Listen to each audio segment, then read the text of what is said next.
what brings me here today is actually a bunch of mentors. So I actually had a lot of fun preparing this speech because just like Jean, I had a little testing session with our team and they realized you have to start with a story. You can't just dive right into measurement and impact frameworks. And so they asked me, what mentors did you have in your life and how have they impacted you?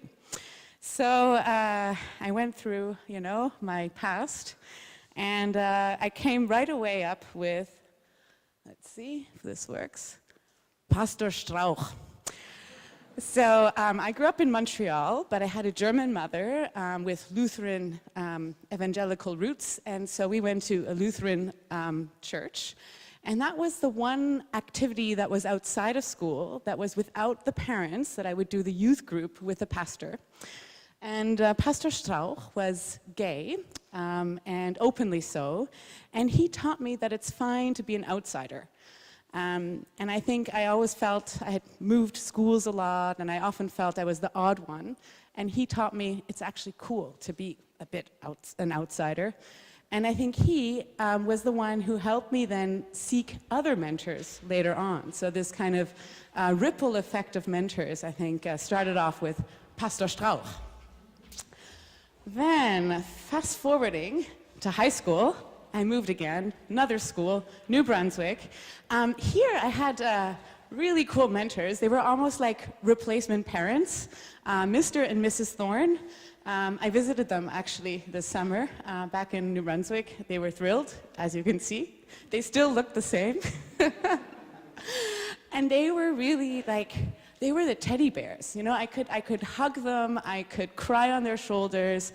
This was when I was 16, 17, and the tension with the parents was sometimes a bit explosive. So they were great. And they also gave me courage to really be ambitious, apply to universities, and really aim high. So, really cool mentors. Natural mentors, I learned. Then, career started. I then made the move to Germany in around 2008. I thought, if I don't do it now, I'll never make it. And I really wanted to be in Europe. I really thought Europe is cool. And so I moved and I started a management consulting job at BCG. I was a minority as a woman. I was a minority as a Canadian. I was a minority as a non-business graduate. And so I had a lot of odds against me. But I had my guardian angels. There was Raphael, there was Javier, there was Heino. And they really helped me navigate the company, make me feel that I was in place, and helped me also in my next step beyond. Interestingly enough, I also had formal mentors in this time, but it's the natural mentors that really made the difference. And then today, as a female entrepreneur in risk-averse Germany, I have also my fair share of mentors. But this time, it's interesting, I have peer mentors, people who are my age, who also are doing a career, and we help each other out. So Max here, really nice guy. We actually have weekly calls, and this is just unstructured, but we just decided we'll check in once a week and share our experiences, and it's been really a rock for me. So long story short, mentoring, at least for me personally, had a lot of impact, and it really helped me believe in myself and get to where I am today. And so why am I here in this room? I am by no means a mentoring expert. I might be an expert mentee. And I actually do mentor people now for fun because I gain so much out of it. But I'm more of a, I guess, an analyst. We do consulting at Value for Good, as was already introduced. And so our contact with mentoring came through our work. In particular, in the right bucket of our work. So we do what we call social impact consulting, where we helped for-purpose clients, be it foundations or NGOs, really sharpen their strategy around impact. And in that course, we often help them define their theory of change, and then even help carry out measurement. And interestingly enough, my first project on that front was with Balu Undu doing the SROI analysis of this mentoring program. And that kind of started getting me into the space of mentoring. And before I dive in to the topic, I just wanted to get a sense, maybe people can stand up, because I really liked that introduction. Who has actually, I would ask the practitioners here in this room, who has actually embarked on impact measurement of their programs? Okay, those who, just so that it's easier to see that way, yeah? Okay, wow. Wow, that's great. So that's wonderful. So we have a lot of practitioners who are doing impact measurement, so I'm sure you'll have some good questions at the end, because what I tried to focus this on is really some practical examples of clients that we worked with and how we went about everything from defining the impact framework to actually then collecting and analyzing the results. So we're with experts, so I'll just go quickly over the definition, and this is a simplified definition that we use. Basically, impact measurement is monitoring and understanding the relationship between inputs, activities, outputs, outcomes, and impacts of a program on its key stakeholders. Some will argue activities and outputs happen at the same time, so you shouldn't have two blocks. But in a nutshell, this is what impact measurement consists of. And I think the dimension of time is a really critical one, and that's the one that often makes it difficult for programs to actually do it, because how can you follow people for so long? But we'll show you how you can even in between measure results. And why measure the impact, I think is pretty obvious. On the one hand, to just know that your program actually is working, that you've proven your concept, that you're actually having an effect, whether it's a 0.2 effect or a 0.5 or 0.8, but it's important to know if it's working. And then if so, it's another way to know, to do quality control, really is, especially in terms of monitoring your outputs. You know, are the tandems breaking up after 2 months? What's happening to our tandems? Another thing is it can help you really improve your design. So, for example, build in training or do better matching of your mentors. Then, once you have some evidence, you can actually raise more funds, perhaps. You have compelling evidence that your program works. You also have good arguments to bring mentors on board or more mentees and help scale your program. And maybe someone else will like what you're doing, is convinced by the data, and wants to replicate what you do. So many reasons to measure impact. And today I'll just talk about two approaches, or two things. First of all, let's say you're at the very, very beginning, and you have either just started your program, or your program is already running, but you don't have your own data. You can, I think one of the key things that's important also is to realize there is a vast evidence base out there. We heard from Jean, there are 700 articles, I believe, out there, a vast database of resources. There's also the roadslab.org website, I noted. So there's an extensive body of evidence and how to leverage that. And so I'll give an example on that. And then the second part of, and I think that's going to be the major part of this keynote, is really to go into examples of how to go about then doing your own data collection. For some experts here, you'll see familiar things, agree with some of the challenges that one faces coming up, and I'll try to show some practical tools that we've used. All right, and I'll basically spend 20 minutes talking, and then we'll open it up for Q&A. Balu Undu. So, back in 2014, we were approached by 11, which is a nonprofit or a foundation that is really interested in the topic of mentoring and evidence and gathering an evidence base on this. And they said, well, this program has already so much evidence, it would be wonderful if we can do some kind of a social return on investment, and basically quantify these soft outcomes of mentoring and make them tangible for the state, for donors, and other stakeholders. And so we started doing this, and in the kind of methodology of doing a social return on investment analysis, you have to map out the inputs, the outputs, the outcomes, and the impacts. And, but in the end, for a social return on investment, you only really use the impacts and divide them over the inputs. And so we had to kind of get to that evidence of impact, which had not yet been gathered by the program itself because it had not yet been going on for a long time. And so what we did there, and this is really, we just looked at what evidence is already there.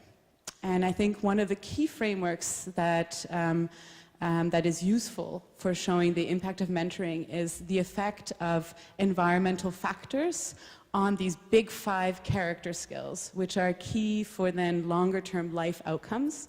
And I think that framework is one, it's been, I think there's a lot of evidence there, and it was something that was very helpful for us. And basically one of the environmental factors is having a mentor in your life who can help develop these 5 character skills, which are openness to experience, conscientiousness, extroversion, emotional stability, and agreeableness.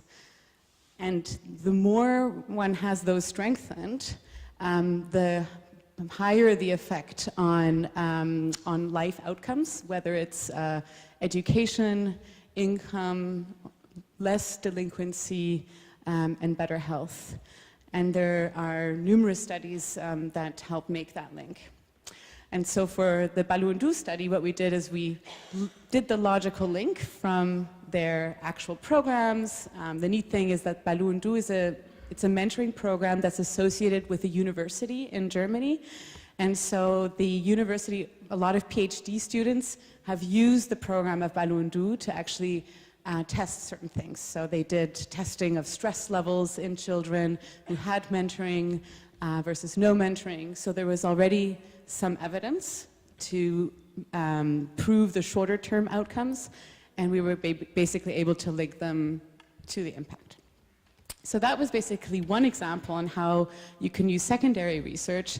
And I know that one of the programs in Berlin also recently just referred to our SRI study to say, look, there is already a body of work out there.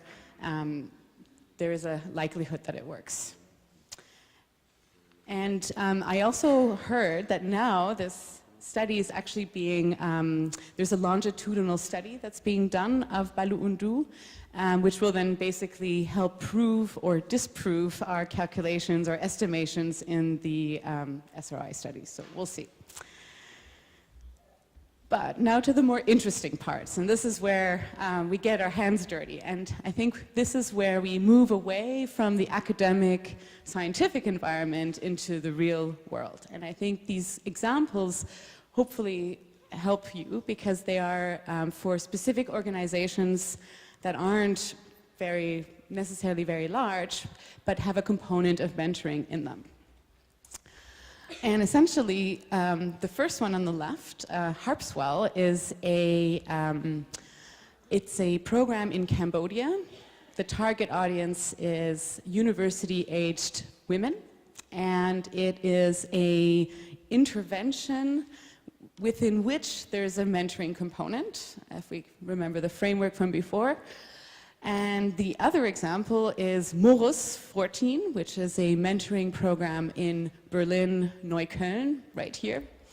And it targets, the program that we are looking at is for primary school children, so 6 years age, etc. So I'll explain to you what we did with them along the key steps of impact measurement. So when we do impact measurement, the first thing we do is we establish an impact framework where we outline what are the inputs, activities, outputs, outcomes, impacts. what is basically a statement of change or a hypothesis of change that would result. And that's the first step. And we do that often with the organization and some of its key stakeholders in order to really validate that. And that part in itself can be a bit tricky because often you have to unpack all the activities that are being done. I mean, interventions now are more and more complex and are integrated. And so that's the first part of unpacking that. Then once you have this nice logical chain, the idea is really to set up indicators that you can measure. And I think the point of measurability is here important. One can come up with a very long list of hypothetical indicators, but I think in the end, if you really want to get data, it has to be stuff that you can actually observe, stuff that you can ask questions about and get responses for. So that's the second part. Then, once you have your nice list of KPIs, the question is, well, how do you want to set up your design to collect this data? Do you want to observe the changes in these KPIs through observation? Do you want to do a survey online? Do you want to have face-to-face interviews? Do you want to do it one time before, a baseline? Right after the program, when do you want to measure? So this is this kind of phase of developing your measurement plan and your key tools. And I'll show you the examples that we did for on these two examples. And then it comes into data collection, which can sometimes be a lot of work. And I think here, the key is really to focus on efficiency. So how can you get the data in a way that is least taxing to your mentors and mentees, to your organization? How can you easily store it so that you're not spending a lot of time doing that? And so that in itself is an aspect to be mindful of. And then finally, this is actually when the fruits of all this labor of impact measurement actually get harvested. You have the data, you can analyze it, and you can show if it's working, some good news. And if it's not working, well, at least you know that what's happening. And then you can ask why. So these are the basic steps, and I'll explain to you how we did it with Harpswell first. So as you can see, there's a lot of stuff up here. And I think, so Harpswell was a program that was founded in 2003 by Alan Lightman, who is a MIT professor, also a best-selling author. And he had been to Cambodia numerous times to travel and realized, first of all, that Americans have a debt to pay to Cambodia, and he wanted to do something. He himself has 2 daughters, and he really believes in the advancements of women. He's also an academic, and he had read all this body of evidence that showed if you invest in women's education, you can actually impact long-term development outcomes. So his thing was, I'm going to invest in women's education in Cambodia. And he realized, it's interesting, not many women go to university. Why is that? And found out that there was a lack of women's housing in Phnom Penh. And that was the single barrier of entry to education, university education. So he thought, okay, great. I found the solution. I will build dormitories. And then, as a professor and pedagogue, he thought, well, no, I have to add a whole bunch of other things. I want to do a bit of university tutoring, English courses, because English is really important to have a career that's worldwide. I'm going to have a mentoring program in this thing as well. I'll bring in leadership residents from around the world with female role models who live in the dorm and develop relationships with these women. So there was a whole package of interventions. And so we sat down with Alan Lightman, his daughters, who are also on the board, but also an alumni of the program, because since it already started years ago, she's actually now studying in the US. Big impact. And so we mapped out, we unpacked, well, what are the different activities, the components, and how do they bring change over time? And so we really figured out, okay, well, there's some changes that happen during the program. So with this tutoring, perhaps they'll have better marks in school.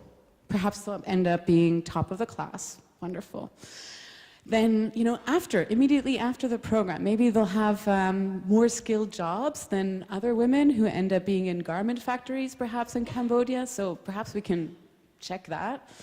And then later on, perhaps there's a whole kind of progression. And what happens to their children? So we had all these hypotheses around these various components. And one of the key components, which ends up being quite interesting, is this whole network effect, which is the bottom one.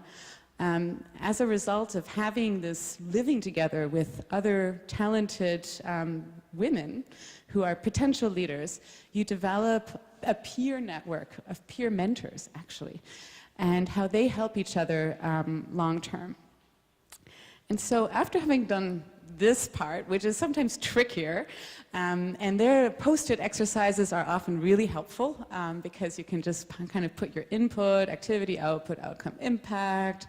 You can put your stakeholders on the left, and then everyone can then just say what they think happens, and then you can cluster, and then you slowly develop a theory of change.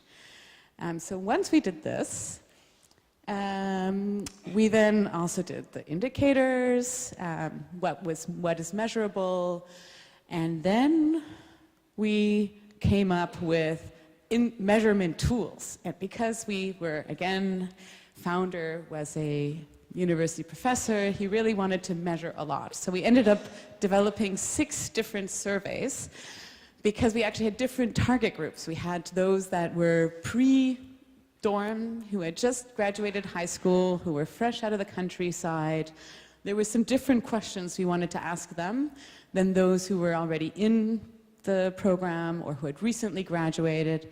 And then also we wanted to slightly shorten the survey as alumni grew older and more distant from the program, because we couldn't do forever long surveys. What we did is we tested the surveys with each of them. I mean, the Khmer, their English wasn't necessarily always the strongest, and so we had to ensure the language was simple enough so that the question would be understood and that the answers would be the right, would make sense. So that was also a mega effort, but we got there, and I think this is where the involvement and buy-in from the organization is so important, and to really have someone who's an alumni to carry it forward. We had about 5 or 6 testers, and they ended up also then being ambassadors to the others to help them fill out the surveys, which was also helpful.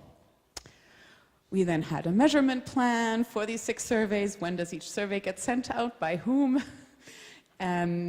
For the alumni, we decided we'd only survey them every 2 or 3 years, so we had that in place. And then the fun part came. So we used very simple SurveyMonkey because they didn't, in Germany I would recommend using Llama Poll because of data privacy issues, and the data gets stored in Germany. But this was an American foundation, so they were fine with SurveyMonkey. And there's a non-profit version, which is very cheap, so very low cost. And essentially, we put ourselves in the shoes of Harpswell. We were doing this project pro bono, by the way, and we thought, well, in the future, they're going to need to do this themselves. So we need to act as if we are Harpswell Foundation. We have quarter staff member, maybe intern, working on this. How can we make sure that the results from the survey can easily be analyzable and put into a kind of report? And so we developed a little mini template report where all you have to do is take the screenshots of the SurveyMonkey results, plunk them in, and ta-da, you can see, you can present your results to the board. And what was really neat is finally we had data. We actually had evidence. And because the program had been going on for some time, we could see evidence over years. For example, the alumni that had graduated from university 3 years out were already earning 3 times as much as the average Cambodian woman. Those that were 5 years out of the program were earning 5 times as much. I don't know if the number of years is correlated, but it was interesting that that was what we could find. And so that was really powerful. And as a result, now they are posting these results on the website and have evidence. So this is probably a success story in impact measurement.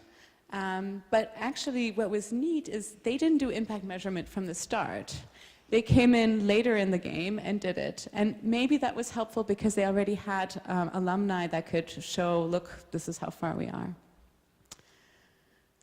The second example, I'll go in a bit briefer. Now we're traveling all the way from Cambodia to Neukölln. Morris 14 is more of a traditional mentoring program, or its core component is mentoring. It's in the setting. It's in a school setting. So I think if we look at our framework, it's probably in the middle. It's not just a pure relationship program. It's relationship and a little bit of skills. And essentially, how this program started, it's basically a social housing area in Berlin that has a community house.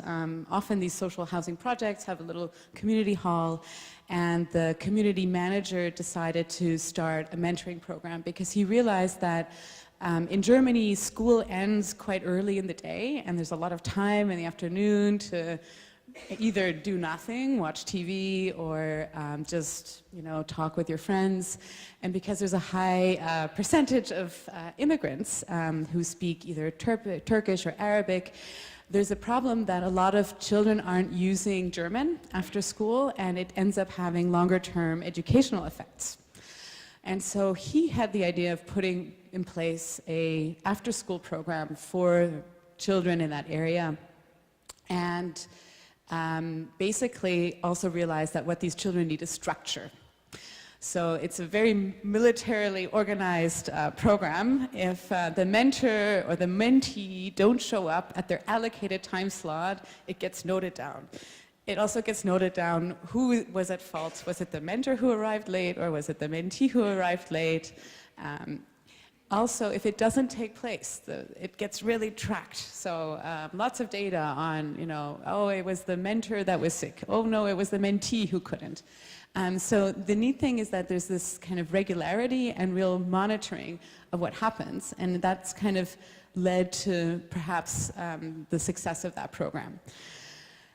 It was so successful that he applied for this major grant to do a extension of the program that was already working for primary school kids. What he wanted to do was basically offer mentoring to one whole school class and see what the effects of mentoring over 6 years were for the whole elementary school education. And he even budgeted in his grant application a little section for impact measurement, because he wanted to compare what happens to these children who systematically get mentoring with the parallel class that only gets optional mentoring. And that's how we got on board for this. We again did the impact framework. Here it looks a little bit different, but basically we realized, oh, there would be effects at school observed over the 6 years. We'd have probably the teachers help us with the data collection on that. Oh, there would probably be some effects in social interactions. The mentors might be helpful in providing data on that, but also the teachers. And then there's some impact on their own happiness, and there's always the potential negative experiences also in mentoring, which could also then be self-reported by the child going forward. These were our two groups, our Morus-Klasse and our Regenbogen-Klasse, because the name of the school is Regenbogenschule. And so first challenge here, these groups look quite different. We didn't have a choice which parallel class could be used for the comparison group, so we used what we got. So they're not entirely comparable, but the neat thing is we also had to get the buy-in of the teacher, right, to participate in these questionnaires. And this is what it looked like. So we had one questionnaire for the teachers, which is basically filled in around the end of each semester, or 20 questions. We give it to them on a little USB stick. Because of data privacy, we set up a whole system where they get the USB stick from us with the name of the child. They then send it to Morris, which anonymizes it, and then we get the data back. At the same time, the mentors twice a year have an interview with us. We go and sit in the office for 2 weeks and interview them through. And then finally, the children get to smiley, non-smiley, unhappy on some key dimensions. And all of these things, again, we tested with the stakeholders. So long story short, I think what we learned here is maybe we did it a bit too complicated at the beginning. And I think one thing is that it has to be feasible and doable by the stakeholders who are giving you the data. We realize that sometimes it's hard. I mean, people have competing priorities, so one has to really focus on some of the most important data to gather. Exactly. But we already have some first results, and I'm almost finished, where we basically did a baseline assessment at the very beginning, and then we did a second assessment. And as you can see, it's still quite early. There are no real big differences between the two classes. The left side is Morus, the right side is the Regenbogenschule. The top part is effect on respectfulness, and on the bottom is effect on empathy. And it's about, you can't really see if there's a difference. We also noticed the teachers evaluated quite differently. So another thing we're now building in is a training and coaching of the teachers before they fill out the surveys every time. And this brings me to wrapping up. What did we learn through this? First of all, it's never too late to begin measuring. And I think it's important to have a realistic ambition and to be clear about what you want to measure and how rigorous you need that to be, and set those expectations from the start. Then really involve your key stakeholders in the process of designing the impact framework, testing the surveys, making sure you adapt if you realize somehow the data isn't really, it doesn't kind of make sense, or we notice that after question 5, everyone stops answering the survey. Maybe it's a bit too long. Keep it simple and practical. We're all stretched for resources. Try to make it, think of process efficiency as you design your impact measurement process. And finally, course correct. And that's it. This afternoon, by the way, in one of the sessions, whoever's interested, this will be really for practitioners where we can look at specific tools, tips and tricks, and that's going to be the focus then. But I open the floor to questions. Thank you very much.